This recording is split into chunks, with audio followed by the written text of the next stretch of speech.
Hi நண்பா நண்பீஸ், ஆசிரியர்கள் பணி நியமன விஷயமா ஒரு முக்கியமான அப்டேட் வந்திருக்கு. நம்ம தமிழக அரசு பள்ளிகளில் புதுசாக பார்த்தீங்கன்னா 1915 முதுநிலை பட்டதாரி ஆசிரியர்கள், 1205 பட்டதாரி ஆசிரியர்கள் தேர்வு செய்ய முடிவு செய்யப்பட்டிருக்கு. ஸோ இதுக்கான பணி நியமனங்கள் சீக்கிரமாக நடைபெறும் சொல்கிறாங்க. லாஸ்ட் 4 இயர்ஸில் பார்த்தீங்கன்னா 3087 பிஜி டீச்சர்ஸ் தேர்வு செஞ்சுருக்காங்க. 3192 பட்டதாரி ஆசிரியர்கள் தேர்வு செய்யப்பட்டு சர்டிஃபிகேட் வெரிஃபிகேஷன்லாம் நடந்திருக்கு. ஆனால் இது விஷயமான வழக்குகள்லாம் நிலுவையில் இருக்கிறதுனால பணி நியமனம் தாமதமாகியிருக்கான்.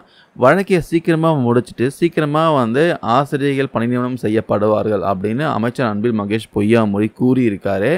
கடந்த 11 ஆண்டுகளுக்கு அப்புறம் பார்த்தீங்கன்னா 2868 இடைநிலை ஆசிரியர்கள் தேர்வு செய்யப்பட்டு சர்டிஃபிகேட் வெரிஃபிகேஷன் முடிஞ்சிருக்கு. இது லாஸ்ட் 11 இயர்ஸ்க்கு அப்புறம் இது நடந்திருக்கு. இந்த ஆண்டு பார்த்தீங்கன்னா 1915 பிஜி டீச்சர்ஸும் 1205 பட்டதாரி ஆசிரியர்கள் தேர்வு செய்ய முடிவு செஞ்சுருக்காங்க.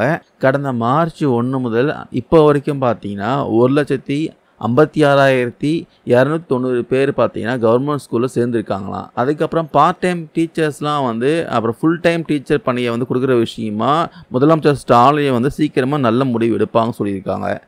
நீட் எக்ஸாமிலிருந்து விலக்கு பெற வேண்டியது திமுக அரசோடைய கொள்கையை சொல்லியிருக்காரு. நீட் எக்ஸாம் ரத்து செய்யக்கூடிய சட்ட போராட்டத்தில் கண்டிப்பாக நாங்கள் ஜெயிப்போம். அது வரைக்கும் நீட் எக்ஸாம் வெற்றி பெற கவர்மெண்ட் ஸ்கூல் ஸ்டூடெண்ட்ஸ்க்கு பயிற்சிகள் கொடுக்கப்படும் சொல்லியிருக்காரு. அதுக்கப்புறம் தமிழக அரசு பள்ளி ஆசிரியர்கள் தயாரித்த நீட் எக்ஸாம் மாதிரி வினாத்தாளில் இருந்து கடந்த ஆண்டு பார்த்தீங்கன்னா 400 மதிப்பெண்ணுக்கு கேள்விகள் வந்திருக்கான். இது அரசு பள்ளிகளின் திறமைக்கு இது மிகப்பெரிய ஒரு சான்றாக அவர் சொல்லியிருக்காரு. மாணவர்கள் சார்ந்த திட்டங்களை நாங்கள் எப்பொழுதுமே அரசியல் பார்க்கவில்லை. பள்ளி கல்வித்துறையில் திமுக அரசாங்கம் 67 திட்டங்களை செயல்படுத்தி இருக்கிறதா அவர் கூறியிருக்காருங்க. இதுதான் பள்ளி கல்வித்துறை அமைச்சர் வெளியிட்ட முக்கியமான அப்டேட்ஸு. இது விஷயமா உங்களுக்கு கருத்துக்கள் ஏதாவது இருந்தால் கமெண்ட்ஸில் பதிவு பண்ணலாம். தேங்க்யூ நண்பா நண்பீஸ்.